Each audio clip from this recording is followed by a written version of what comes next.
Ladies and gentlemen, Binnall of America!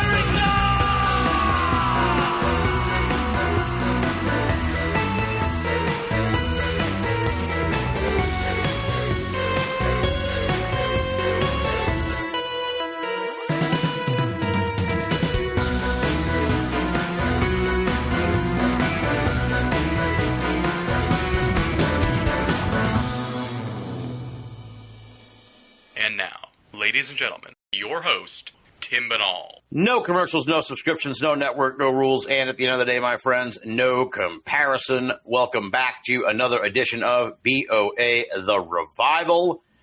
Very excited about tonight's show. It's going to be a really fun conversation. Our guest is kind of coming back to the show by way of kismet, in a way. Our guest is James A. Willis. He was on Binnall of America way back in season 9, which was the date was October 14th, 2015, which is crazy. It's been almost 10 years since he was on the show, and he was on the program to talk about Ohio's historic haunts.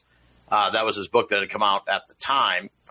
And as luck would have it, when I stumbled upon this Loveland Frog Festival back in April, and found Ashley Hilt, who was on who was the guest on the show about a couple months ago now, I'm looking at the bill for the event, and I'm like, James A. Willis. I'm like, that rings a bell. I'm like, he was on the show like a decade ago, dude. He was on the show, Binnall.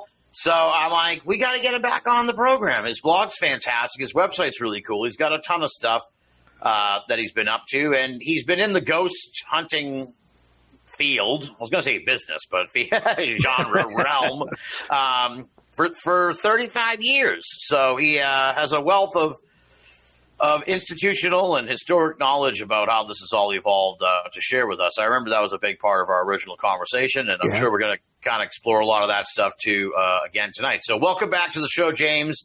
Thank it's you. Great to catch up with you again. Yes.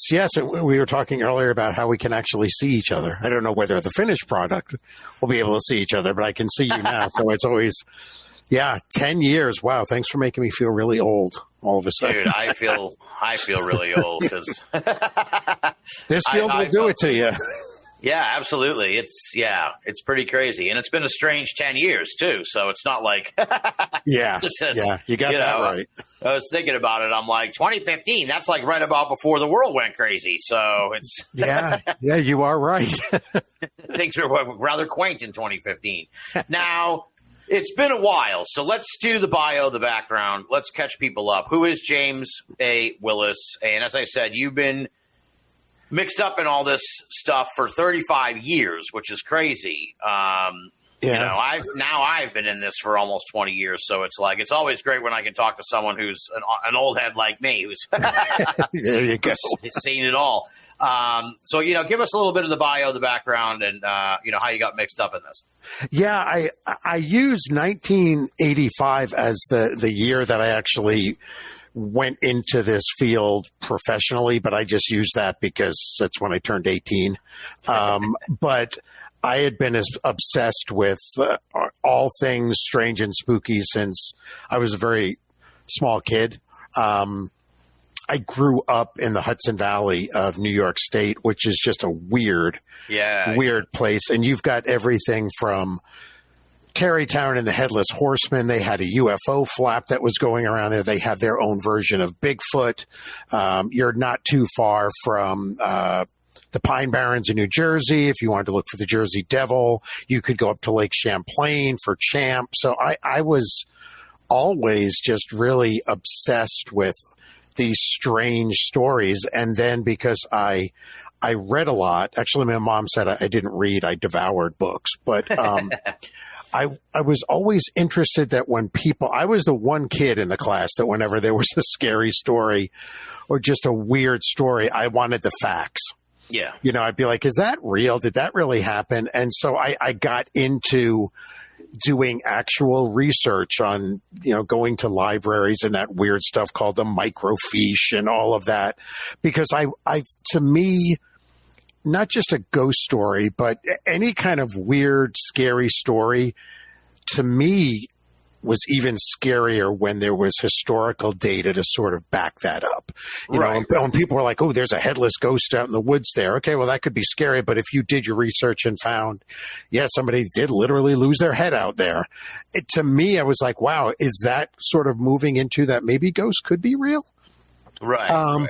So that's what got me into all of it. The writing aspect just came from my I was going to say desire, but my need to get the stories out. I've always, and I tell people, I don't know how good of a writer I am, but I'm a damn good storyteller. And to me, whenever I hear or visit a strange place or hear about somebody having a weird encounter, I can't wait to share that. And so I was just writing for my little author blog. In 1999, when I moved to Ohio, I started the Ghosts of Ohio and was just sort of writing from a little internet, and nobody really knew what the internet was back then. So there was hardly any buzz going along. And then I ran into Mark and Mark from Weird New Jersey, who at that point, it was just a magazine. And it still is a magazine. It's a wonderful one, which is just all about weird things. So you got ghosts, you got monsters, and they put out a book, Weird New Jersey, which was a huge hit. And then they put their two Mark weird heads together and said, you know, there's 49 other weird states out there. Right. Yeah. So they decided they were going to do Weird US, which was basically pulling weird stuff from all 50 states. And when they were typing in weird and Ohio, they got me with my Ghosts of Ohio thing. So they contacted and asked if they could, I guess it was 2003, that at that point in time, I had just published an article after spending 6 months basically debunking the legends of Helltown, which is like the big thing in Ohio that despite what the Travel Channel will tell you, it's not a real place. I mean, it is a real place, but none of the stories are true. Right. And Mark and Mark were like, hey, could you rewrite that? You know, we'd like to use some of your pictures and the history and stuff for Weird US. And I did. And that's when they said, you have a weird eye, which I now take as a compliment. And they said, we'd like to pay you to travel around Ohio and write about all the weird stuff you see and take the pictures of it too, because we like the pictures that to which I was like, this isn't real. You're going to pay me to do that? Yeah. And it was real. And that led to Weird Ohio. It led to Weird Indiana, a bunch of other books in the weird thing, like Weird Encounters, Weird Hauntings. Yeah, you've got a whole slew of them. Yeah. So, and along the way, that's when I became known as what they call me today, Weird Willis, which I love, because to go all the way back when I was a little kid and I was into this stuff, my so-called friends in elementary school called me Weird Willis. Oh, wow. to kind of make fun out of me, though. So now I tell people, hey, if you want to find me, Google Weird Willis, because you're going to get me. So I'm on a mission to find all of those kids from elementary school and be like, yeah, how do you like me now? I turned being weird into a career. Yeah, exactly. There you go. Yeah. Joke's on them, right? I'd like to think it is, but delusions of grandeur don't hurt either. So there you go. Yeah, especially not in this field, right? No. Oh, and yeah, that's kind of a requisite. I believe it is. Yes. Now you mentioned when we were setting up the interview that you, and I'll use your quote here, you've been obsessing over the Loveland Frog for over 20 years, and as I said, it's kind of kismet. That's how we reconnected here through this festival. Okay. Yeah. So tell me about this case. We explored it a little bit with Ashley Hill, but I want to hear more. And as you said, you've been obsessed over it. And you mentioned, I don't want to spoil it, but you verified a interesting detail to the story. So. I have had an unhealthy relationship with the Loveland Frog since 1999. And when I moved to Ohio, the first thing I wanted to do was just immerse myself in the weird stuff. You know, it wasn't called that yet, but so it was a prerequisite. Go out and get all of the Haunted Ohio books by Chris Woodard, because she had actually, I think she had 3 or 4 out by that time. But it's like, just find out what makes Ohio unique in its weird stuff. And what I started to fall in love with Ohio in general is that they're proud to be weird. And aside from the weirdness of like relatives, which is a different topic for a different day, probably, but the idea that they are very open about sharing their stories. For example, when I went to like Indiana and I was looking to collect stories, they don't like to talk about it. Whereas in Ohio, they're like, wait, you're doing what? Well, if you think this is weird, let me tell you this. So I thought that was an interesting aspect to it, as well as Ohio doesn't seem to want to just be satisfied having stereotypical average anything paranormal. So, we can't just have Bigfoot. We have to have the Ohio Grassman, and the Loch Ness Monster. We supposedly have our own that's up in Lake Erie, South Bay Bessie. So, and then we have the Loveland Frog, which when I first looked it up, they said it's a 4 to 6 foot tall, half man, half frog creature that police officers shot at. And, it has a magic wand that it shoots sparks out. And I'm like, I need for this to be real. Right, yeah. I need for this to be real. And I started just obsessing over it and how the Frogman Festival came about. My connection with that is that in the early 2000s, a guy, Jeff Craig, actually joined the Ghosts of Ohio. Mm-hmm. And Jeff Craig is a cartographer. And he had said, I have been dying to put out a map that just has all sorts of weird things in it. Right. At which point I'm like, well, here's my library that's got all this stuff in it. And so we were sort of working on that. He was doing all the work. I was just basically giving him piles. I was like, check out this. Right. While we were doing Ghosts of Ohio stuff. And all along, he kept talking about that he liked the idea of the Loveland Frog and that why don't more people know about this and more. And so I started sharing with him the things that I had found out along the way. And as time went by, he put the map out. He was doing his map in black. And he said, I've really given it some thought. I think I want to try to do a festival.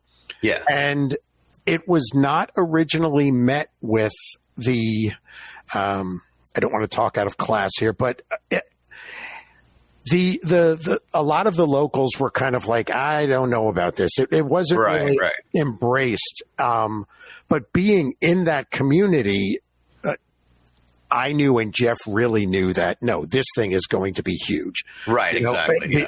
And so last year was the second one. So 2 years ago, he said, hey, I'm going to do it. I got a place that wants to do it. Do you want to come and talk about all of your history stuff? And I'm like, yeah, but I don't know if anybody really wants to hear the history of this thing. And the place was packed. It was packed last year. It was even bigger this past one. And so there is a desire to find out more about this creature. Now, why I dance around it is because I come at it from, I look a lot into urban legends and folklore too. And I think that once you find an aspect that you're like of a ghost story that you say, well, that is not factual. There are a lot of people that will immediately say that you are a debunker and you're ruining things for everybody. Whereas I'm saying, no, that aspect is not true. We need to acknowledge it's not true because we have to control the narrative and make sure that the story is being told truthfully. Right. And what really got me obsessed with the Loveland Frog is when I realized that over time, this Loveland Frog amalgam was created, which is they are different creatures that were sighted at different times. Okay. And it becomes very easy for people to go, well, this wasn't true, or this was a conspiracy, and this was a this. But if you look at all the actual cases and you're willing to say these are not the same ones, it becomes a more fascinating, more robust story, including the fact that, yes, I tracked down a police report with sketches of a sighting from 1955 where a creature that did not look like a frog had a magic wand-like device that did shoot sparks out. And this is in a police report. Correct. As a matter of fact, the after the sighting, the person who found the sighting, people like to say it was a businessman. It wasn't a businessman. They always, I tell people there was no businessman. If people tell you to go to the bridge, there was no bridge. There was never a bridge related to any of this. But so if any of your listeners are looking for where the sightings took place, have them shoot me an email. I will get them to where it is. There's nothing really to see there, but there was no bridge. There was no unknown businessman, all these things. But where it just becomes a strange thing for me is I'm trying to the 1955 sightings to me are the most intriguing. Yeah. Because the person who encountered it in the middle of the night then outside of Loveland, Ohio, drove because he lived in Loveland. He drove to the police chief's house and knocked on the door in the middle of the night and said, there's something out there. It's got this thing that's shooting sparks. The police chief, Fritz, he said he didn't smell alcohol. He didn't seem like he was under the influence of whatever you'd be under the influence of back in 1955. He said, but he could tell that the guy was scared. Yeah. And Robert Honeycutt was the man's name. And he worked at a restaurant as a maitre d' in Cincinnati. That was his story. So he somehow became a businessman for some reason. But so the police chief takes his service revolver and his Polaroid camera, his old fashioned, because he's I want to see if there's anything out there. They go back out to the site. They could see an impression in the ground where there were three of them. We'll get back to those guys in a second. There were three creatures. They saw the depression along the side of the road where it was, but there was no sign of these guys. And they said that they both smelled a smell which was a combination of burnt almonds and alfalfa, which it's I'm maybe that's a farmer thing or something, but it's how would you, I don't know what those smell like. Yeah. How would you even know? Yeah. How would you know what that, how would you identify that smell? Yeah. And that smell was reported by other individuals in that same area for weeks afterwards.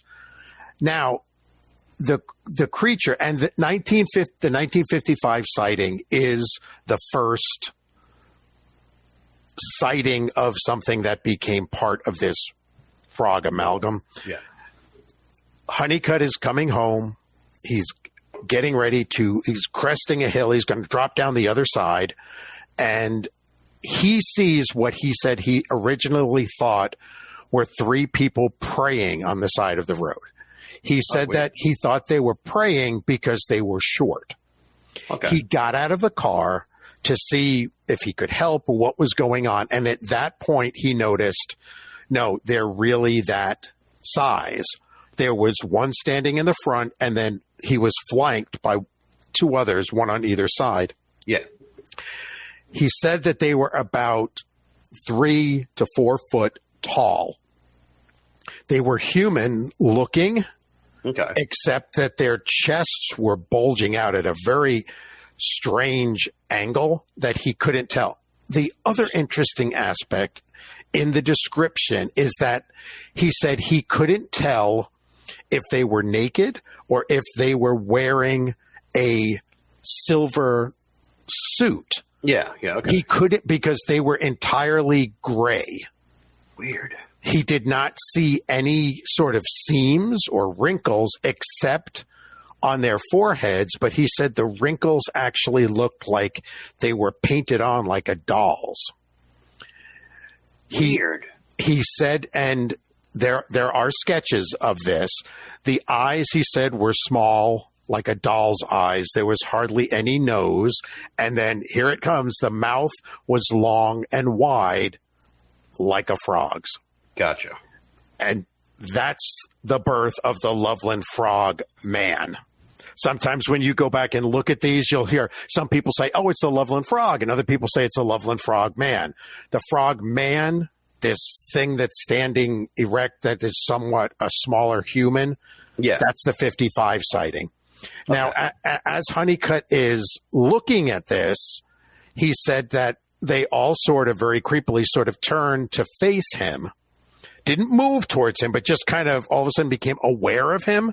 Oh, that's terrifying. And the one in the front lifted up what he said he thought was a metal rod, and he held it up above his head, and it looked like there was a chain going from the rod down either to his hip or somewhere that was connected there, and that spark started jumping out of the end of this thing. So there's your magic wand. Jeez. At that point, he's like, I'm out of here. And and then he goes to the police station. But to me, that's where I tend to get a little frustrated with people who say that he saw a giant frog and had a magic wand. Now he's got a cape sometimes. and it's like, I want that guy to, I have a whole bunch. We're trying to see if there's any. Yeah, there's a guy way back there. Okay, yeah. That's got a little magic wand, and it's a frog. And those are cool. I collect all those because it's a very iconic image, but that is not what was described. And now, by the time I had figured that out, all of those original witnesses, they're dead.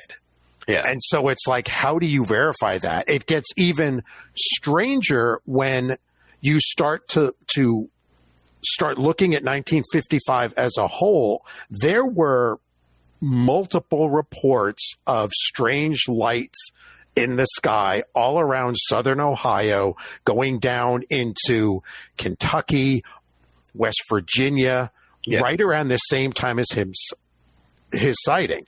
There were also reports, which I found, where people were filing police reports or contacting the authorities, complaining about a smelly man that was prowling around outside of their houses, both in Loveland and going down into, again, crossing from southern Ohio into West Virginia and Kentucky. Yeah. Does the smell, they never describe the smell. I was always like, I'm like, is that burnt almonds and alfalfa? Yeah. It gets even crazier when how the 1955 sightings were first brought up was that in 1955, there were a group of ufologists who were down they were in Hopkinsville. They were investigating the Hopkinsville goblins. Oh, all right. And the Hopkinsville is where the idea of little green men came from. That's what was all in the press, except they weren't green. They were solid gray. Ah, all right. Which is the same color as, again, they look different. Yeah. And the goblins did not have the sort of bulging chest area and stuff. So, but you're like, but wait, so there were these gray kind of creatures hopping around all in the sort of the tri-state area down there, which is, it's just strange. So what happened is the ufologists, when they were down there, they started looking into are there other reports of either these creatures or lights in the sky going around. So they asked a whole bunch of people, and they ended up contacting Leonard Stringfield, who studied UFOs out of Cincinnati. Okay. And he said, I don't know, but I've got all these things of strange lights in the sky around that time in and around Loveland. Let me go talk to the police chief and see what he says. So he goes and he talks to police chief Fritz, and Fritz is like, well, there was this one thing, but I don't really think I should tell you about that because the military kind of came down and stuff. And of course they were like, Oh, wow. what do you mean? And Yeah. he doesn't want to talk about that. But then he goes, but you know what? There was this guy who came to my house named Honeycutt who saw, and so he gives him the Honeycutt case. So Gotcha. that's how it came to be that they went and they studied that.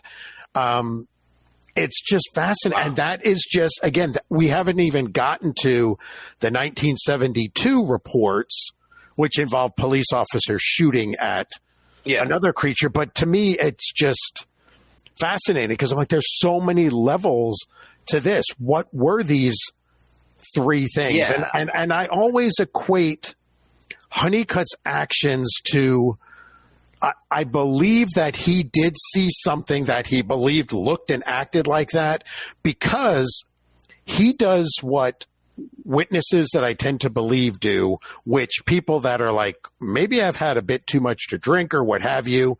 And that is, he went in the middle of the night to the police chief's house to report it. That is sort of like the first witnesses of Mothman.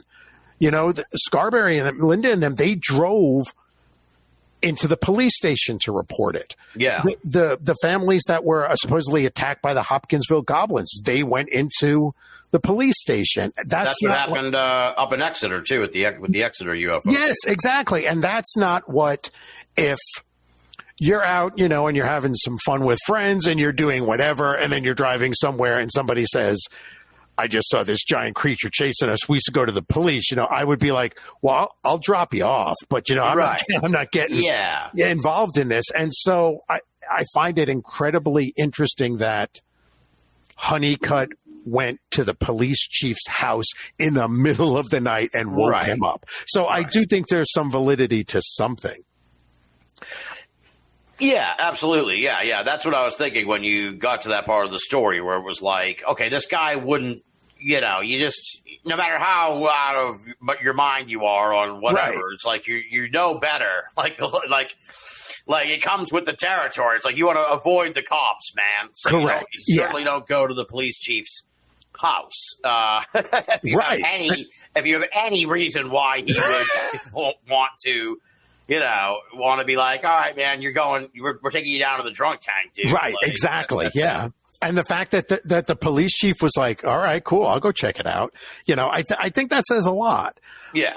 But where that started to mutate is that it didn't, after the 50s, it kind of went away.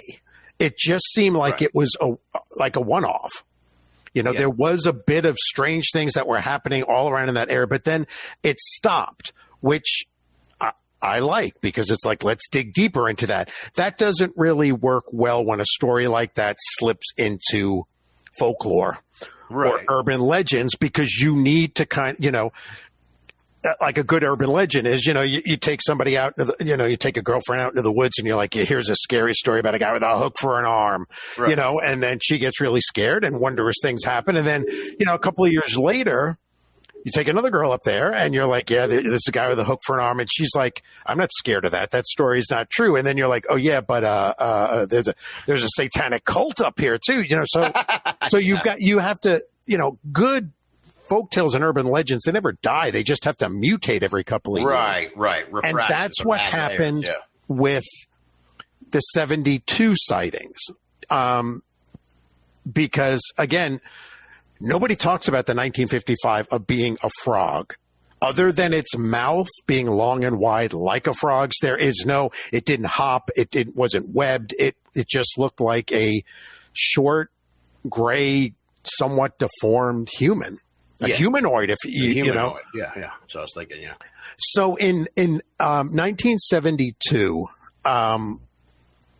it is two encounters of a creature. The first one is Ray Shockey, who is a Loveland police officer. He is driving along the Little Miami River. He's not near a bridge either. There is no bridge. He's driving along, and in the original story, he sees something that is 3 to 4 foot long. So you can see how 3 to 4 foot tall and 3 to 4 foot that they said, oh, this is the same thing. Right, right. That's all he has ever said about it. There are reports that people say that it jumped over the guardrail, that it kind of stood up and frightened him. Shockey doesn't. I found one little blip about it, and that was it. He has never spoken publicly about what happened. Personal opinion, what I'm going to tell you next, is the reason why. About a week and a half later, his sometimes partner, Mark Matthews, is driving along the same area. Yeah. In the original version, which went into the newspapers, I have copies of this, that details the two encounters.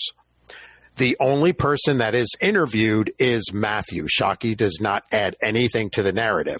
But what Matthews claims is that he was in the same area. He saw this strange-looking creature.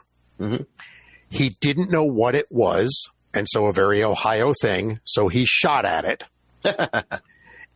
In the original version, his own words, he couldn't tell if he hit it, even though he was using his Dirty Harry gun, which I don't know how, and that it went over the guardrail and vanished. The idea being that maybe he hit it, maybe he didn't, but it got washed away in the Little Miami River. That is the original version, per Matthews, the earliest account that I can find a record of. After that, Shockey still says nothing and has never said anything. Matthews changes his story every few years to the point where you're like, why are you doing this? In the original article, not only does he say he shot at it and that he missed it, but that they didn't know what it was. So since it was a police station, they got someone to do a sketch of what this thing looked like. That sketch, according to the article, was sent to the Cincinnati Zoo, where then that article names the curator that it went to. He was the curator at that time, and he is quoted saying, I don't know what it looks like. It's a big frog kind of thing, but nothing like that could be living down there. It's too cold for this. I have yet to find that sketch. There are sketches floating around. None of them are the ones that were sent down there. But again, so the initial thing is Shockey saw something. Don't really know what he saw. Matthews saw this frog-like, lizard-like creature. He shot at it. Doesn't know if he hit it. It disappeared. Shockey, again, says nothing as the years go by. Matthews passed away in 2022. All through the years, I'm sending letters and things to Shockey just to be like, I just want to know. It can be off the record. I don't, I just want to know because you are the original person. I never sent anything to Matthews because in 2016, Matthews keeps changing his story. In some versions, he shoots it and he hits it. In 2016, Matthews calls, I think it was the Cincinnati newspaper, and says the whole thing was a hoax. That when he went out, he saw it. It was a sickly iguana without a tail. He shot it. He killed it. He threw it in the trunk of his patrol car. He brought it to the police station and showed it to Shockey. And Shockey said, yeah, that's what I saw. That contradicts the very earliest thing, which is we don't know what it was. I don't know if I hit it. And if he was telling the truth, why are you having people do sketches and sending it to the zoo? And I know you did because I tracked all of that. If it was in the back of your car. Yeah, exactly. And so I never really went to try to talk with Matthews because he's an unreliable witness at this point in time. Right. My personal opinion is that Shockey did see something that frightened him. Mm-hmm. And once Matthews started laying on all of these different stories, they did start taking a bit of ribbing at the police station. But oddly enough, Matthews quits the force within a year or two, which has led to the things that, they ran him away because, because he was doing those things. Shockey retired from the Loveland Police Department. Yeah. And I think, again, personal opinion, I think Shockey was just like, okay, you know what, Matthews, you do whatever you want. You can say whatever you want. Yeah. And that's what I truly believe has actually happened. Now, going back to Shockey, he doesn't want to talk. And I have spoken to family members and things that have just to impress upon him that if you don't want to talk to anybody, that is totally fine. And I respect that. But you should write it down. And if you don't want it to be out until after you pass or what have you, that story needs to be somewhere. Because if you decided to stay quiet and don't want to be bothered by anybody due to what other officers were saying that you encountered, if you don't change that narrative, even after you pass, by saying this is really what did happen, your truth, he's experiencer zero. He was the original one.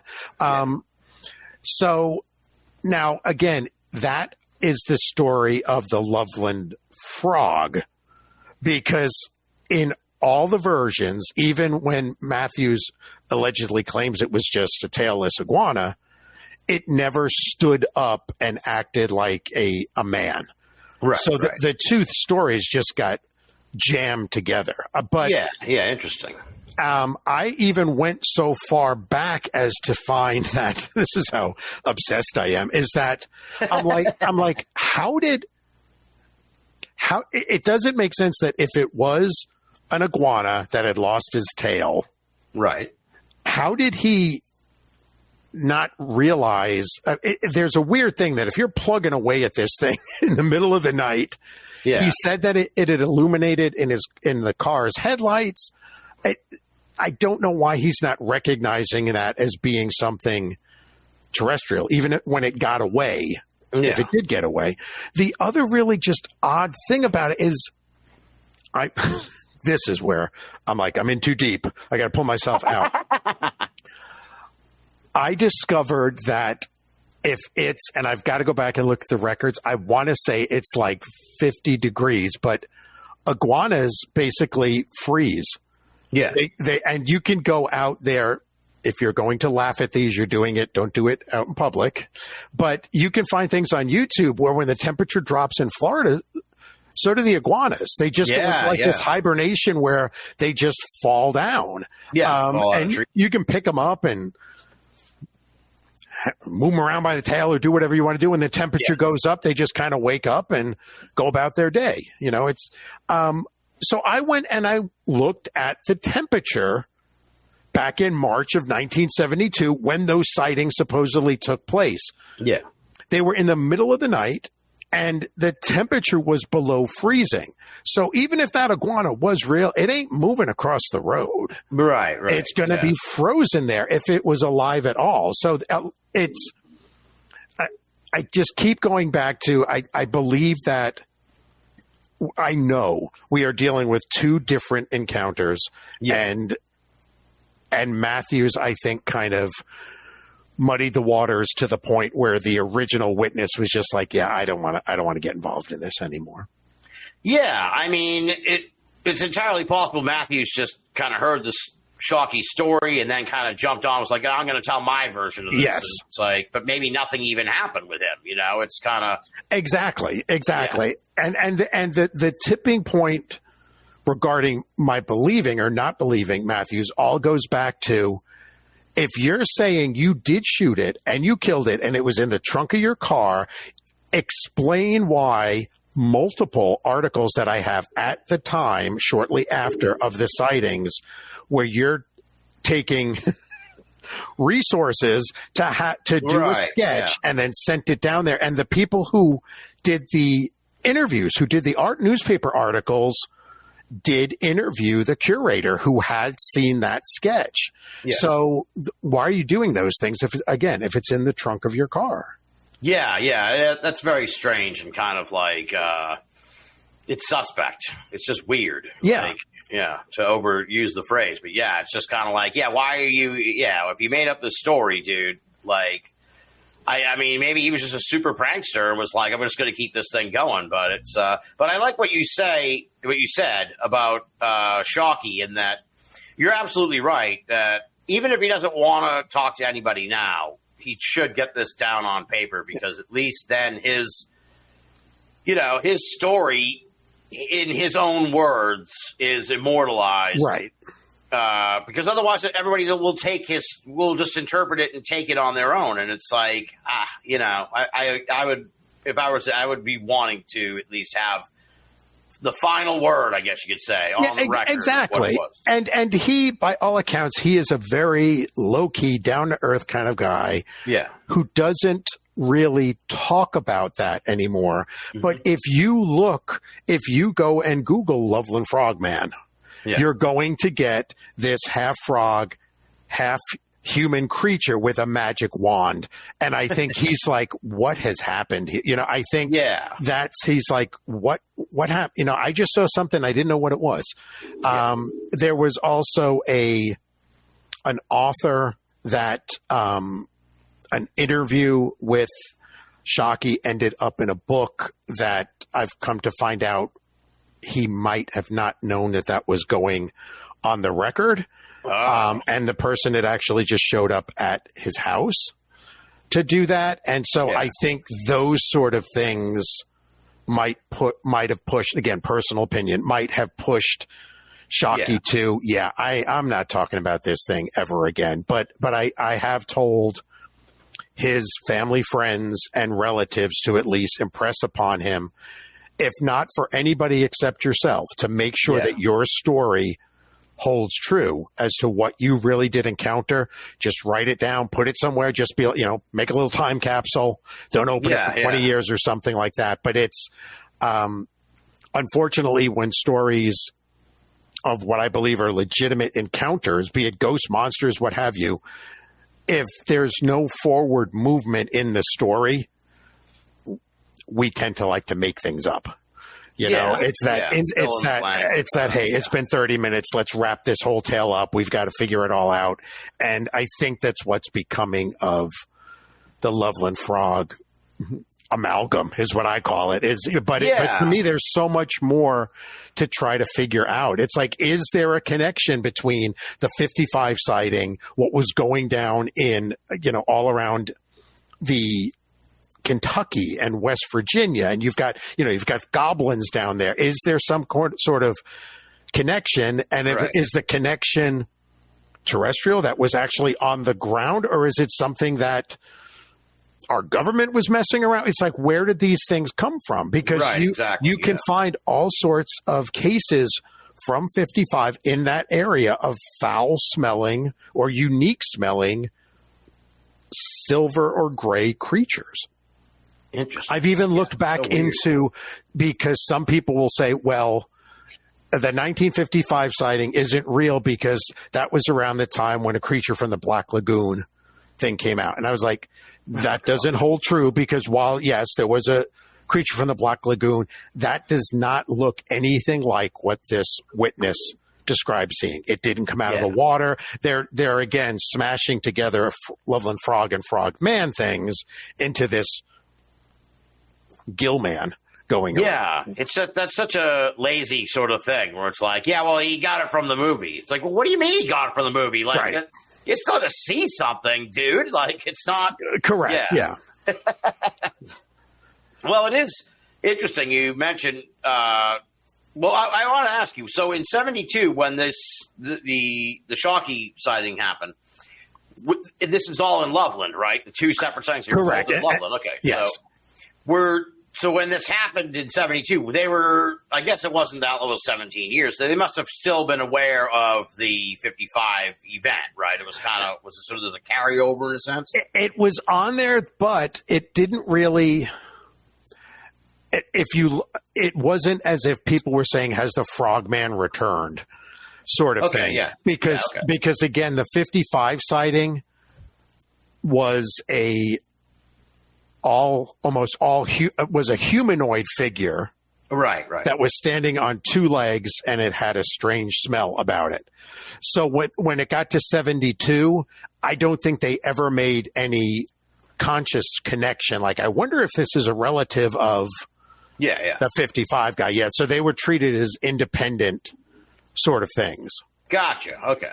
And to that end, the 55 sightings, you have encounters with, again, lights in the sky and, silver sort of creatures. 72, there are no reports of lights in the area.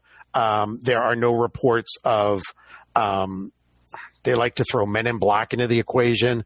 That came from the 55 things where Fritz said, yeah, the military was down here. I don't want to tell you about that case. Let me tell you about the Frogman. Again, we just slammed them all together. All mixed up. Yeah. Fascinating how that happens.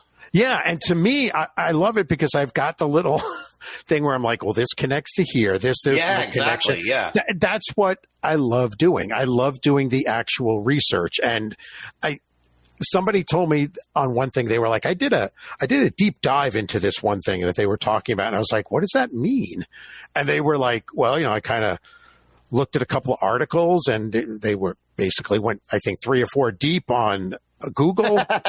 And I was like, they're like, well, don't you do that? And I was like, well, I guess my deep dives have lasted decades because I just have stacks and stacks of things that I find a name, and then I'm like, where did this person go over here? Where, but that's what I love to do. I mean, it's the thrill of the chase, really.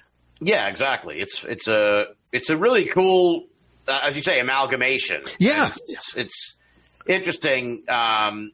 I take it they're kind of coming around on the festival idea in Loveland because, as I said, I'm kind of near Exeter. A similar thing happened up here where it was like first they started doing the UFO event, and the town was like, and Exeter's kind of Tony, it's a little posh. Right. So they were like, I don't know about this UFO thing.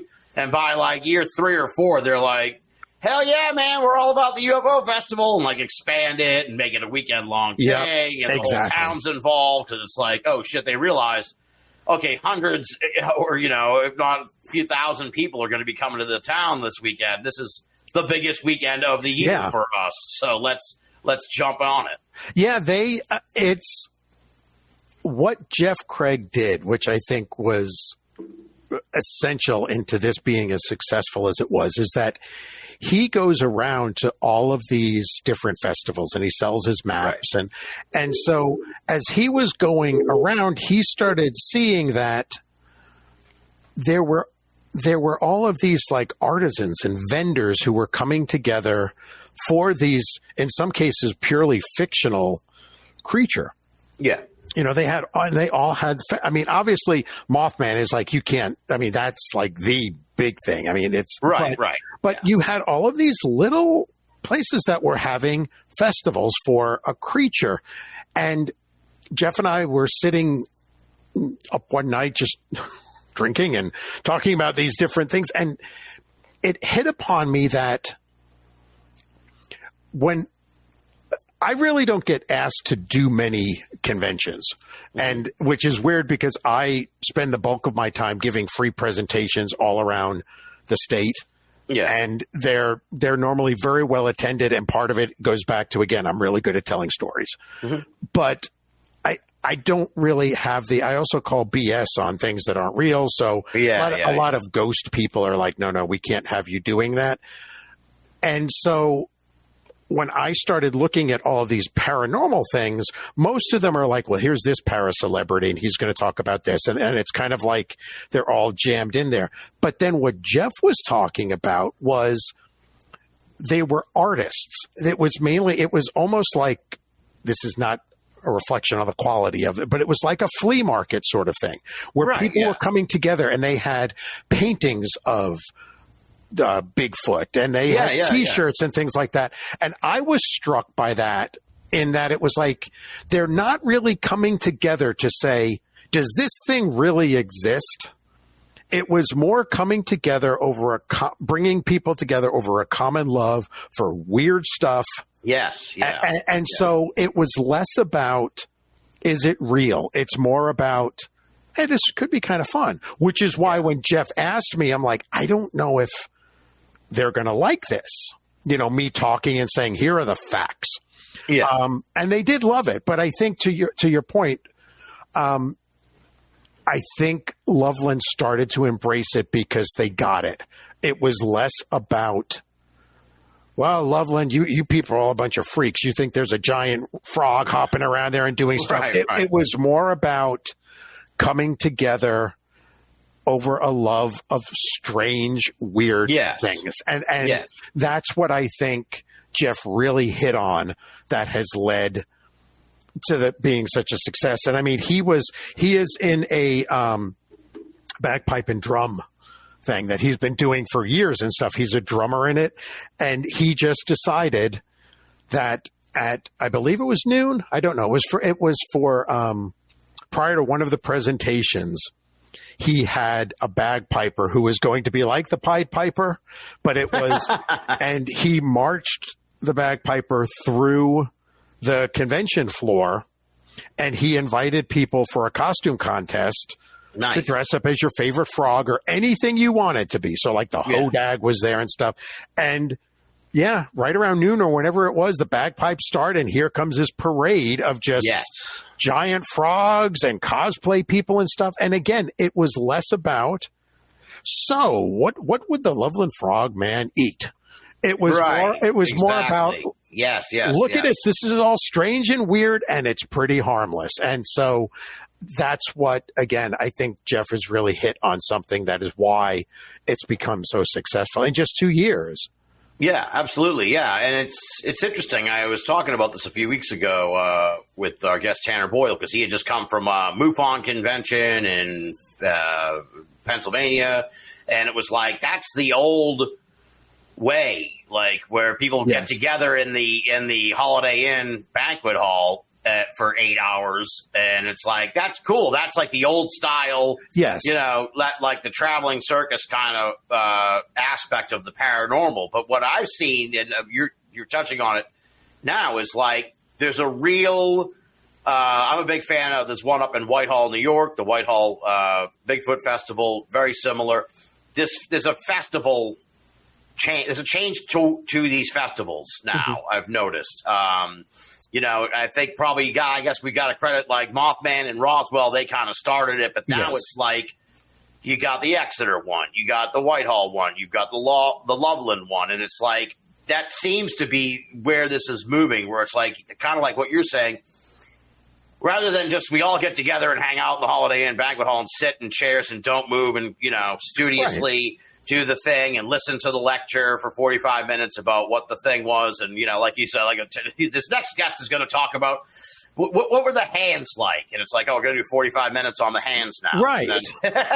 Exactly. So now it's like they got the presentations. That's part of it, but it's a much bigger thing. It's a real, like, as you're saying, the vendors. Personally, when I go to these events, I have more fun walking around looking at the vendor stuff. Yeah, exactly. Hitting up the food trucks and the beers and all that fun stuff that's a part of it. It's like, they figured it out. They kind of like, Exactly. We can get 35 people here to all sit and watch the lectures, or we can open it up and really make this a celebration, and people will come and hang out and maybe listen to some of the lectures, but also partake in this other stuff. Right, exactly. Yeah, and it's great. I think it's really kind of taken a lot of the stigma off of the paranormal in a lot of ways. I think it has. Attitude. Yeah, I think the stigma now in the paranormal comes in from internal sources. But that's just me. My opinion on it. But I think that's a weird field to be in.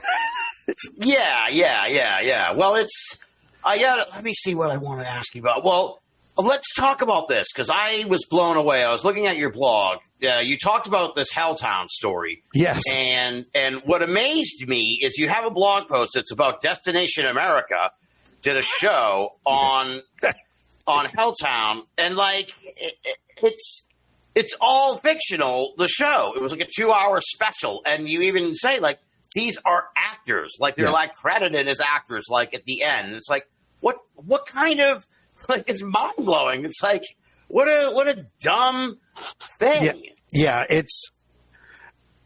I was offended when that thing came out simply because it's a bit of my pet peeve with just any of these sort of shows. It's in the beginning, I loved the shows when they came out. When they first came out, I willingly admit that I loved Most Haunted, the one from England, because I laughed and laughed. And then because I was like, this is funny. And then it was like, but nobody believes this. Nobody believes this is real. And then I was like, right. Oh, wait, they do. Yeah. And now when I watch some of these shows, it's kind of offensive because you're like, are you, it's a very nice piece of fiction, but I can't understand why you're trying to make me believe this is real. Right. Is it because you really think I'm that gullible and naive, or is it because you don't care? And either way, I'm a little offended by it. But with the Helltown, I was just offended by the fact that they said that it was true, but they weren't even really good at trying to make it look real. Yeah. I also love that Destination America is always filmed in Canada. I mean, I didn't even think of that. So I didn't even make that connection. Yeah. But the expert that they brought in, and I tell people, if you get further than 10 minutes into this thing without saying this can't be real, here's the dead giveaway. They have the expert who comes in and they are talking because they teach, and I might have their title wrong. It doesn't matter because they're not real, but it was like the professor of folklore and Ohio studies or something. And he's telling all about the area and what the real history is of the area. He claims that he teaches, and it's a little super that comes up, that he teaches at Cuyahoga, which is a real name. Yep. State College. He repeatedly says it's Cuyahoga. And it's like, so wait, you study folklore and history for the area. You go to college, and teach it that, but you can't pronounce it correctly. Yeah, you get a paycheck from them, but you can't say what. And you're doing it right with a Canadian accent, like you're from the Great White North or something. But that just became crazy. Because people.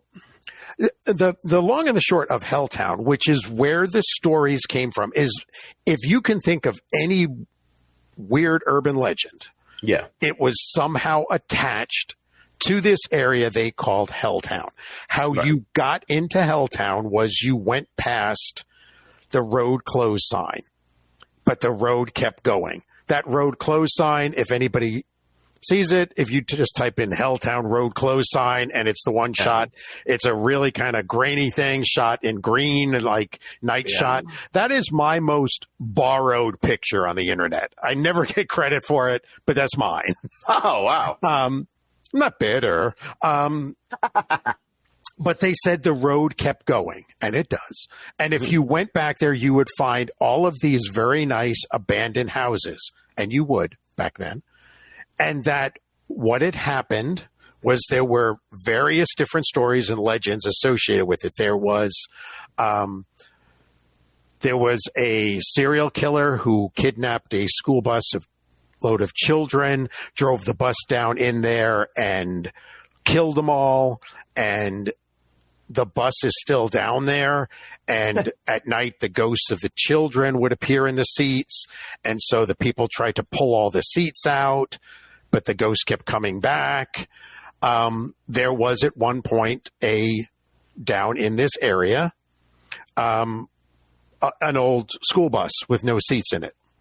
Okay. So that was real. They would say that there was also a satanic cult back in there. They said that there had been, some people didn't call it Helltown. Some people called it Mutant Town. And they said that there was a toxic spill in the area that caused people to mutate and turn into strange creatures. Right. Some people have said Mothman now hangs out down in the area. That there is, again, they bring in this whole Men in Black, and that there's caged areas where they keep creatures in there, the mutants. There were areas that have or had U.S. government property, no trespassing signs all over them.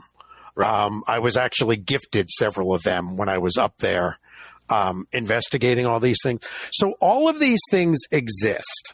Yeah. The area is a combination. It's an area, Boston Mills, Boston Townships, and a tiny bit of Peninsula, Ohio. The reason why the road is closed, but it still continues on, is because it's right near a whole bunch of waterfalls, and a part of the road washed away. And Boston Mills said to Boston Township, that road's on your side. You got to fix it. And they said, no, it's on your side. You fix it. And then because they were government workers, they said, screw it. Let's just close the road. So they closed the road. And that's the only reason why it was closed. Where I found, and where I don't like all the stories that come up that make fun of the people who live in Helltown. Right. And why the residents that are still in that area do not take kindly to people going into that area and asking where Helltown is because how those buildings came to be abandoned and how they came to want to get the government property, no trespassing signs on them, was because in the early 70s, the U.S. government passed a law that basically allowed the government to declare eminent domain on property if they were intending to make it part of a national park or a national forest. Okay. That's what happened there. The government came in and said, here's whatever, get out. And that is why. So they ran all the people off. That's why the houses were all boarded up and why they had government property, no trespassing. The original plan was they were going to use the houses and burn them down as controlled fires for the local fire department to practice on. But they never got around to it. So you could go down there and see these abandoned houses with the government things on. There was illegal dumping that did take place on the other side of that area that people went to jail for when they found that they were basically dumping toxic waste. Well, that's why those stories became part of it. So it's like a weird melting pot of urban legends. Again, it is. And none of it was true, and none of it was touched upon in this mockumentary that they did. Oh, and real quick, the whole thing behind the school bus was a guy thought he could just have like squatters' rights on one of the houses. And he was kind of like this hippie guy, and he couldn't live in the house. So what he did was he got an old school bus, tore the seats out, and parked it down there, and he lived in there for a while because he couldn't live in the house. And then eventually they were like, yeah, get out of here. And they towed that and him away. So, but you could see how that's not that spooky of a story. To me, it's a cool story because I'm like, look how these threads all kind of came together. But when the Helltown mockumentary came out, they made it that there were tunnels, military tunnels underneath Peninsula and underneath Helltown, and that a girl had been killed, and she had been streaming it live, and she had been killed and eaten by a Wendigo. Oh my God. And you're like, come on. I mean, Jesus. And it's presented as being True. So I do get, it's funny because I can tell when that's aired somewhere, because the hits on my author blog, I get things that are like, hey, you're getting a lot of hits. And I'm like, yeah, they must have reran Helltown somewhere, because people, thankfully, it's gotten so many hits now that when people do look for Helltown, they eventually find that page, because I went line by line about, this is the story, this is why it's not true. And the whole reason why I was so intent on telling people none of these things are true is, imagine you were part of those people and you lived there and you got your forever home and you put it up there, and then you're just told, get out. And now you were able to get a little piece of land right next to it, but now you have to get woken up by people asking you, like, where's Helltown? Or walking through your yard looking to see where the Wendigo, who in the documentary, I think was actually part of a government experiment that went awry, or I don't know. Oh, my God. It was It bad. sounds like the people who made it had a lot of fun, at least, to make up a bunch of bullshit. They did. They had a lot of fun and a lot of other controlled substances, perhaps, because you were just like, what is going on here? Yeah, that's wild. Yeah. See, like if they kind of presented it as like, this is a made up movie, like about a made up thing, that would be one thing. But this is like a real place with real people living there and shit. So it's like, they don't want to deal with that. No, and that's sort of where there's in the field right now, there's like the rise of the debunkers that are out there, which are people who it's mainly on YouTube right now, but what they are doing is they are looking at these paranormal reality shows, even the ones that are done exclusively like on YouTube. They've even done some on TikTok, and they're saying these debunkers are filming not really reaction videos. It's more like they're faking that. They're not, and it's caused a lot of friction within the field, because you've got the people that are exaggerating these things saying, well, it's all just a bit of fun here. And then the debunkers and people like me are saying, well, if you're just doing it for fun, say it. Right. Yeah. You could really do something. You could really have cool Wendigos running around if you were just like, hey, entertainment purposes only, but and so I think we need to kind of have that self-policing of things, because things have just gotten way out of control with it's interesting. I don't follow the scene very closely, but we talked to Amanda Paulson a few weeks ago, and she kind of has her finger on the pulse of this, and she was talking about how there's this.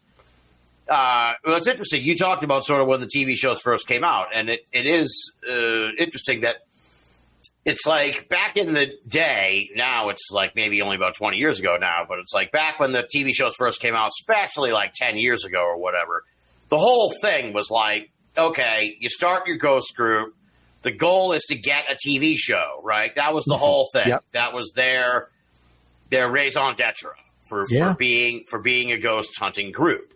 And now it's like you don't even need the TV show. Like Correct. You don't need that step. And that's like been perilous, I think, because it's like people there's not even any filter. There's not even any control system. It's like Correct. I'm just going to make my own show. I'm going to put it on YouTube. I'm going to go on TikTok. I'm going to make a brand. And as I said, there's no control system. There's no one being like, look, we can't air this because it's obviously you're just making shit up or whatever. Right. And I imagine it's gotten kind of out of control because also that they make money off of this. Correct. Yeah. It's not just for clout or fame or whatever. It's like you run ads on your YouTube channel. You don't even need the cable channel anymore. Yeah. It's a real sea change in a way from what we saw in the early 2000s when these TV shows, they were few and far between at first. It was like, oh, okay, there's this show, then there's that. You could count them on like one hand, and now it's crazy. Yeah, because I even because it's kind of run the gamut that when they first came out, and people will be like, oh, you kind of do like on the TV, and I'm like, well, yeah, a little bit and stuff. And now people with hatred in their eyes will be like, oh, you're like those shows, and I'm like, no. I'm not. It's, but kind of what you touched upon is if you go back and look at the first season, specifically of Ghost Hunters with Taps, I always point to, I don't remember what the episode was, but they had traveled many, many hours to go to this location. It was a private residence. Yeah. They came back. It was back in the day when they had their little trailer that was actually on I think it was Jason's property. That was like their headquarters. It was just a double wide that was out there. And so they're sitting in there and they're reviewing the evidence and they're like, we don't get anything. Yeah. And they were like, we got to drive all the way back out there. And they have a discussion where they're like, my wife's not going to like it. I got to be away for the whole weekend to drive out there and nothing's happened. Yeah. Can we just call them? And so they called them and basically said, hey, we went through, we didn't really get anything and stuff.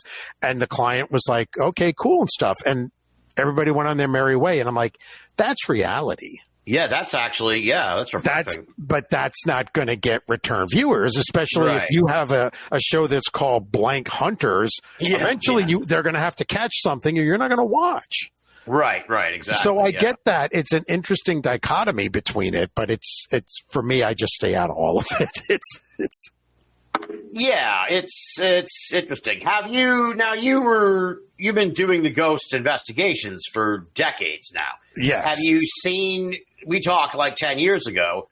Have you seen any sort of like significant change beyond this online thing that's developed? I mean, I take it there are still groups. It feels like it's not zeitgeisty as it was 10, 15 years ago. I mean, look at the UFO things taking over and sucking all the oxygen out of the room. Right. everybody else. But it certainly seems like not as zeitgeisty as it had been 10 or 15 years ago. But it seems like there are still plenty of groups out there doing this stuff. There are plenty of groups, and it has become a bit more cutthroat in terms of how you're going to get those hits. Yeah. It's less about the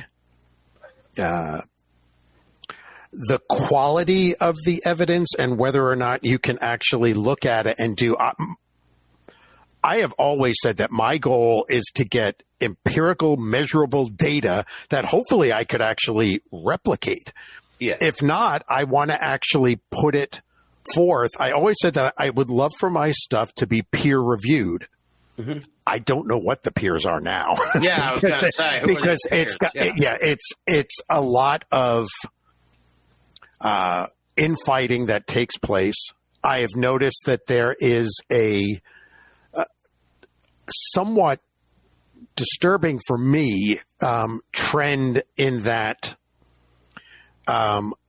there is a movement within certain groups to become known as the official ghost hunting group of a popular alleged haunted location. Ah, okay. All right. Which in some regards, it's like, okay, cool. But it also, I hear enough stories, not just in Ohio, across the United States, where the activity that is happening at these places has gotten to the point where you're like, that's not possible. Yeah, I've heard some rumblings lately. And it makes sense if you're looking at ghost hunting from a business perspective. Mm-hmm. So if you have a haunted location and you have two ghosts that are in there, you've got a headless guy and you've got a woman in white, they're in there, and those are your two ghosts, and you don't really have much backstory. Just people claim that they saw that, and you're going to charge $100 a head. Yeah. And people go there for about 2 years. They're not going to keep coming back. Right. Unless you all of a sudden find more ghosts that they can look for, or some really extreme validation of those existing two that are going to make people come back, because you then flip it on its head. And I don't know anybody that is going to want to pay $100 to spend 3 or 4 hours in the dark and not have a ghostly experience. So now it's almost like, is there some sort of confirmation bias that's going on that these locations are going to feed into? Because, if you think you really saw somebody down there, we're going to push that out. Right, and right. more people will come in, which I would normally not have a problem with, except when I have to research these locations and I'm like, who is controlling this narrative? And it's gotten to the point where you have, I can't stand these spirit boxes, but you've got these radios that are just like, and they're like, that was a ghost of Egbert. And, they're like, Egbert, were you killed by a shovel in the basement? And go, yes, it does. And all of a sudden, the narrative is now that there's a ghost of Egbert who is brained with a shovel in the basement. And you're like, right. Why? Because your radio just picked up a little bit of a DJ? I can't. Yeah, those drive me nuts. Yeah. Well, I went to the. I was at the Allegheny Lunatic Asylum. Trans-Allegheny Lunatic Asylum about 2 years ago, and I noticed. I don't know. I need to go on more of these ghost tours and experiences, but I noticed that the tour guide. There was always something weird that happened like last Thursday. It was always like last Thursday. Yep. That's my joke. It's like if you always just missed it. And they're like, last Thursday we had a girl here and the ball rolled right across the floor, right to her feet. Yeah. And it's like, oh shit, oh man, oh I wish I was here last Thursday. And it's like, I get the feeling maybe they tell that story on every tour. I think it's always last Thursday. I think there's a lot of that's going. And to that end, I wouldn't go to those locations. And so I don't care if you want to do that. To me, if somebody wanted me to go to like something like that, I would say, you know what, I'll just wait for Halloween and I'll go to all these extreme haunted houses because they're going to scare me. You know, if that's what I'm looking for. It's just when I am looking to do serious research into a place. Yeah. Sometimes that place is not open to being told this person never existed. Yeah. And because they're then saying that you're questioning that if they're really haunted, which I'm not, because I say this all the time. I get in more trouble from ghost groups for saying this, but I do believe in ghosts, but I don't know what the hell they are. Right. And I don't think anybody does, because if we knew exactly what a ghost was, others couldn't doubt they existed. So I believe they are there, and it makes my job easier because people are like, what is that? And I'm like, I don't know, but it's cool, right? I think once you start trying to force narratives as to this is the ghost of this person who did this, and I'm like, you have nothing to back that up. And then what really sticks in my craw, I don't know what a craw is, but it would stick in there, is that when I meet people who have activity going on in their homes and their businesses. And I meet a lot of them that say there's not really anything going on. And then when you talk to them about it, you're sitting there going, well, this is kind of intense. But it's because everybody does this. If they don't like the ghost shows and they don't really care about any of that, but they think something's going on in their house, what's the first thing they do? They Google ghost hunting. They look at a YouTube video. They look at a ghost hunting show on TV, and they see the amount of activity that is allegedly taking place, and they think, I must not be a ghost in my house then. Yeah. Because I'm not getting picked up and thrown down the stairs. I'm not getting scratched. And I think we are losing a lot of the true ghost stories because people are like, I don't have that going on, so it must be something else. Or the flip side is they are reluctant to come forward because they don't want to be made fun of, because the general public or their neighbors or friends are going to be like, oh, wait, so what did the demon do to you the other night? And you're like, no, there was no demon. It was actually just something weird. I saw this thing, and going back to, I think that's why Shocky's not talking. It was the same thing where he's kind of like, I'm out. And so I like the idea that the ghost shows specifically got more people interested in the field. But I think now what is happening is that I tell people when I give my presentations, I'm like, if I said anything in this presentation that made you because I said this device really doesn't do what you think it does. That app is not going to allow you to have two-way conversation with a ghost. Yeah. I'm only saying those things because I don't want you to go out. None of this stuff is cheap. I don't want people going out, buying all this stuff, and then nothing happens and they lose that fire. Right. And it's like, I'm not doing that to just, do assorted bodily functions in people's Cheerios. I'm not trying to make people angry, and I'm not saying what you're experiencing is not true. I'm just saying not all of it is. And I think until we just acknowledge that and sort of do a little self-housekeeping, I don't think this field is going to get better. It needs to heal itself, and it needs to be a cleansing. Yeah. Well, it's interesting. Yeah. Because as you're saying, I remember where they had they would just record like a recorder. That was the whole deal. Yeah. That was the equipment, like a little tape recorder. And it was those were pretty awesome, like the EVPs. Cause it's it's open for interpretation, but it's pretty cut and dry. It's like, okay, correct. This is a sound. This is a sound you can listen to and decide for yourself if it's a ghost. And some of them are really fantastic. And you're like, okay, it's like, okay, that's clearly a child crying or a little kid's voice or a woman saying something very clearly. It's like, okay, that's a fantastic EVP. Correct. But now you look at it and it's like the shit, you need like a degree to use some of this stuff. It's way too complicated and it's just too nebulous, like what you're saying with the thing. It's like, okay, this is way more open to interpretation than I'm comfortable with.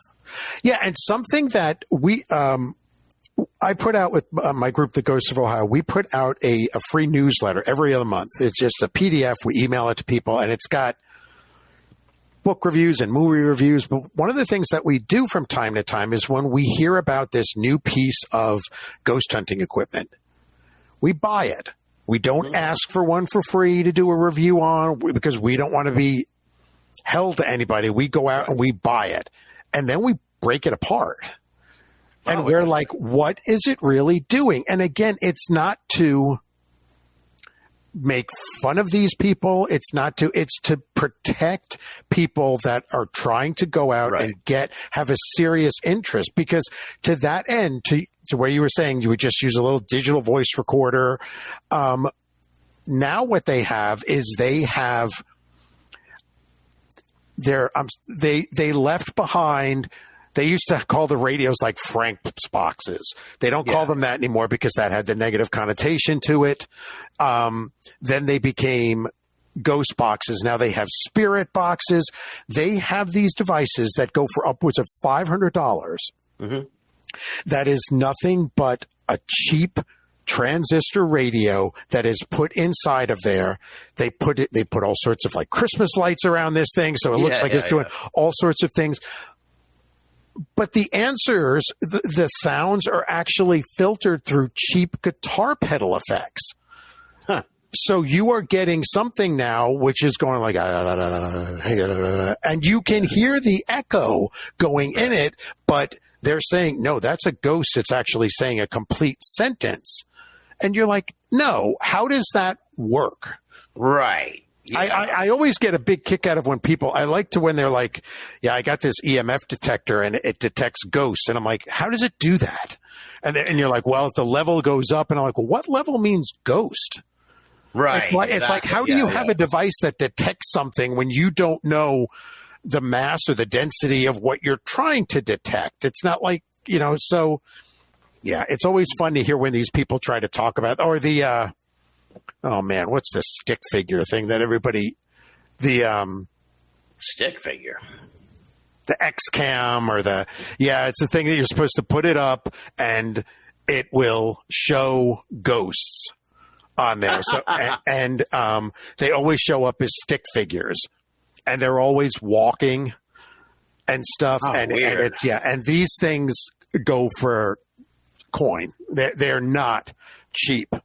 Wow. See, I haven't even heard of that one. Yeah. Jeez. Yeah. Do not, if your listeners are thinking about getting one, do not because it is an iPad, is basically, and on that iPad is software. It is the same software that was designed, the early software that was used for like the old Madden games. So basically, it is designed to look for things and turn them into human forms. So stick figures. Okay, gotcha. If you take it and you move it around a room, and you watch these videos online, they're all doing it. They're moving it around. You freak the camera out, but anytime it sees, it always starts with a torso. Because as you're moving it around, it's seeing any straight vertical thing, a post, a door frame. Right. And it'll light up green. And you'll get 2 points, one at the top and one at the bottom. Right. And it's basically saying, that's the spine. That's my spine. And then you will see it'll put out legs. You'll see these green things come out, and then you'll see these, because it's looking for, okay, this is my spine. Where's my left arm? And so people will tell you, look, the ghost is walking in the air. No, it's just the thing jerking around, trying to find the legs and the arms. Right. It never finds a blob, a circular thing. It is always a human form. And it's because that's what it was designed to do. Find the human form out there. You know, there were commercials that made fun of when they were using the green screen kind of thing. And they had the athletes were in the suits and they had the little ping pong balls all around and stuff.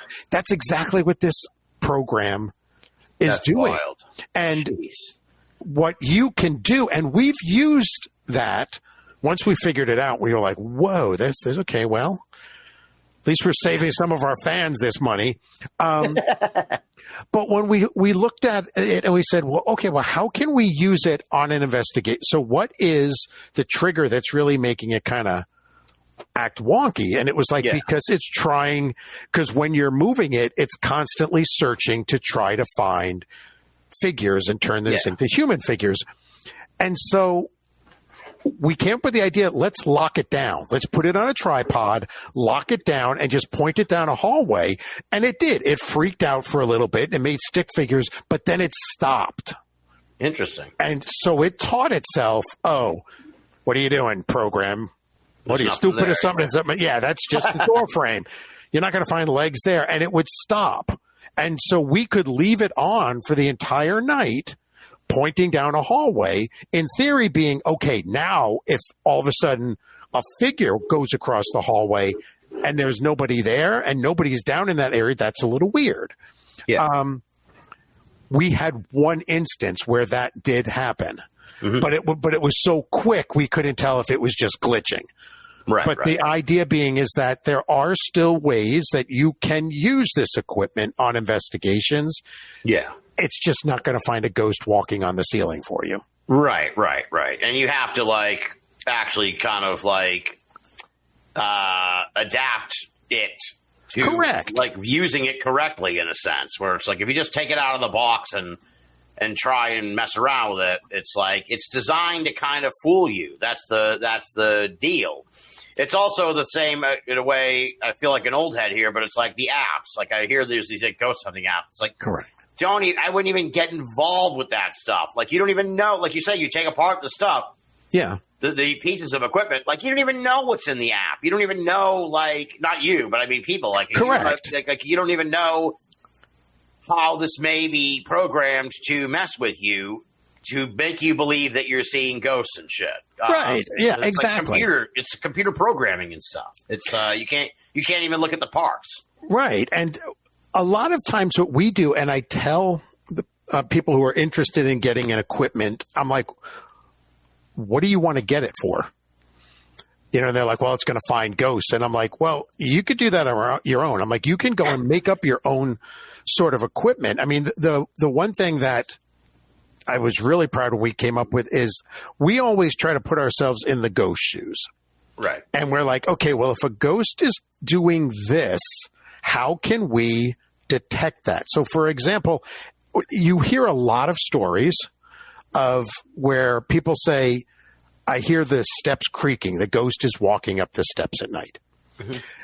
Well, we had I always end up saying this, I need to trademark it. I call them my 2-bottle conversations, where you need 2 bottles of your favorite adult beverage to really start unpacking all this stuff. There you go. But we sat around and we were like, okay, well, if a ghost is really walking up the stairs there, then that ghost has to have enough density or mass or pressure to exert on those steps to make them creak. Right.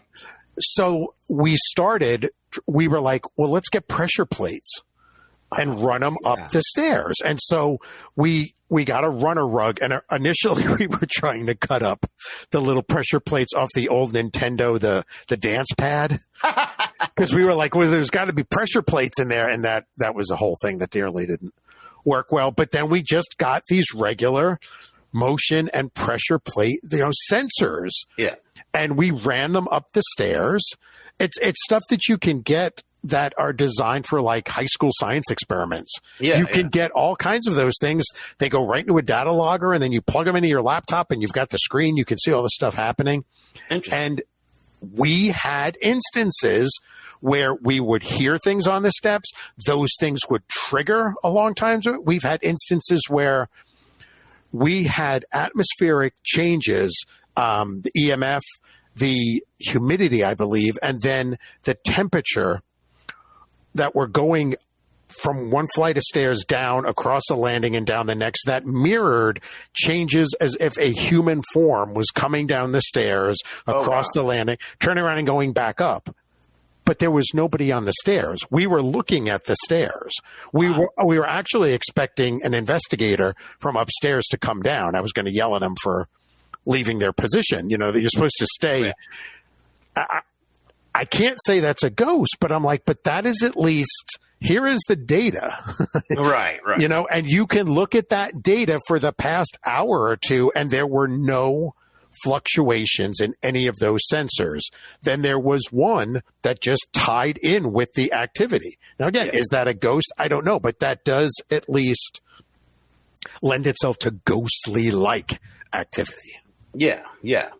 Well, it takes, exactly. Well, there's a difference, I suppose, like, because you're not out there trying to make content, right? So you can take the time. You can have the patience to do this. And we do actually attempt to make contact, but this was another thing that we've been working on for a while, is going back to putting ourselves in the ghost shoes. And we were like, imagine if you were a ghost at one of these places that has public ghost hunts. It's been investigated to death. It's been on all the shows, and you're the ghost there. Right. And go ahead. You look out the window and you see that, the old hearse pulling up and all these ghost hunters getting out. You're going to be like, nah, the hell with this, man. I got to go haunt down the street, man. I can't deal with them telling me to make a noise anymore.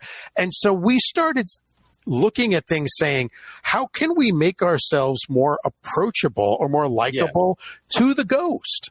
Yeah. So we have done and gotten results. We've done several libraries in the past few years, and I have a member of the Ghosts of Ohio who's been with me over a decade, and she is a full-time librarian.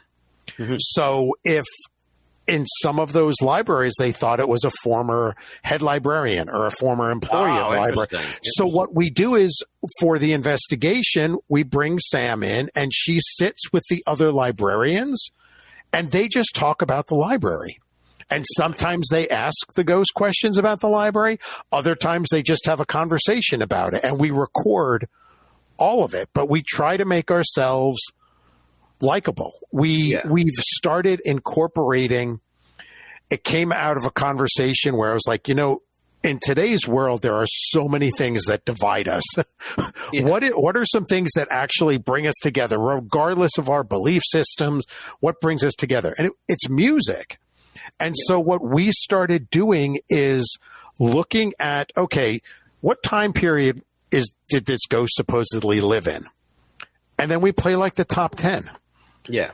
And we play the music, and we're like, did you like this? We heard this happen. And we try to, again, act like what we are, which are visitors in their home, and make ourselves more approachable. And we tend to get results when that happens. Yeah. I think you must have misheard me, because I said you're not trying to make contact. You're not trying to make content. Oh, content. There you go. That's why I was trying to try. There you go. So. Yes, you are correct. And content that's actually just going to frighten people.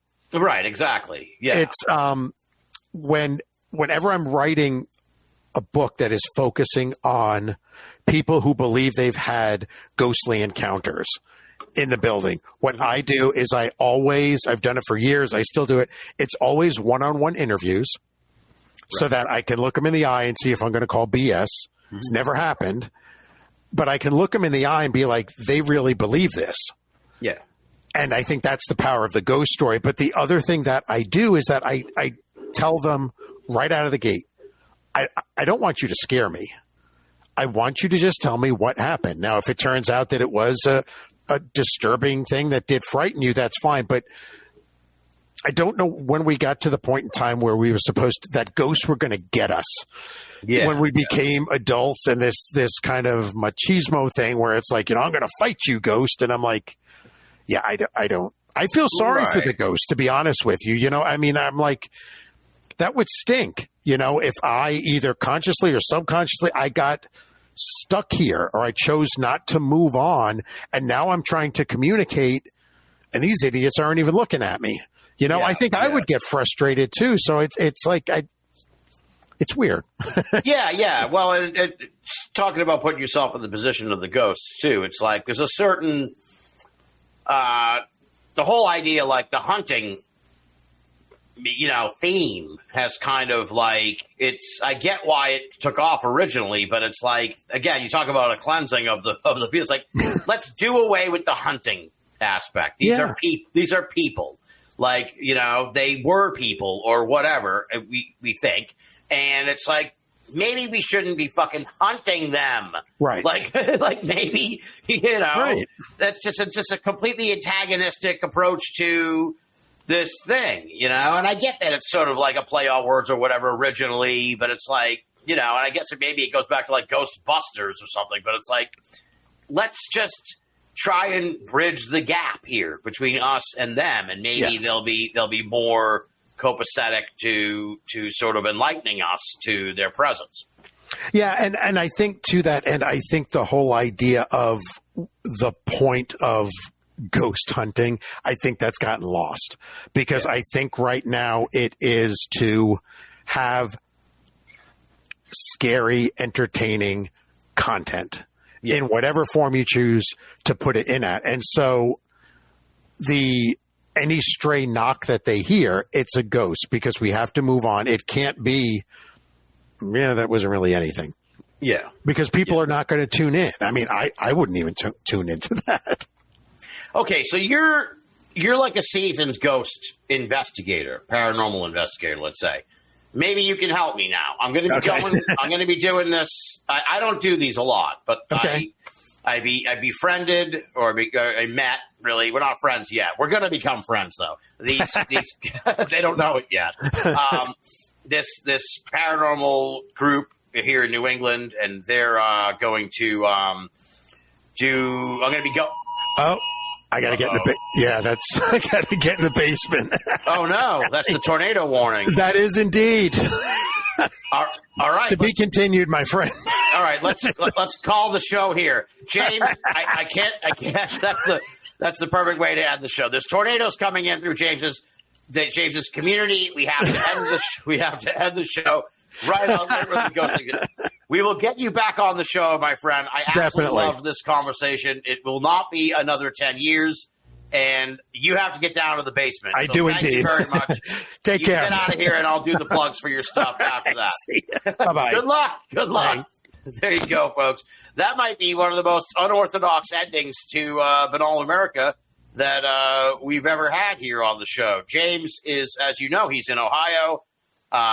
There currently are tornadoes sweeping through the area, and we almost postponed the show tonight. But he said, well, they don't think it's going to come through until later on this evening. And lo and behold, here we are with one of the weirdest endings to the program I think we've ever done. So I want to thank James A. Willis for coming on the show. I didn't get that advice, so I'm gonna have to get it back on the program later on toward the end of the summer here as I get closer to this ghost investigation that I'm going to be going on.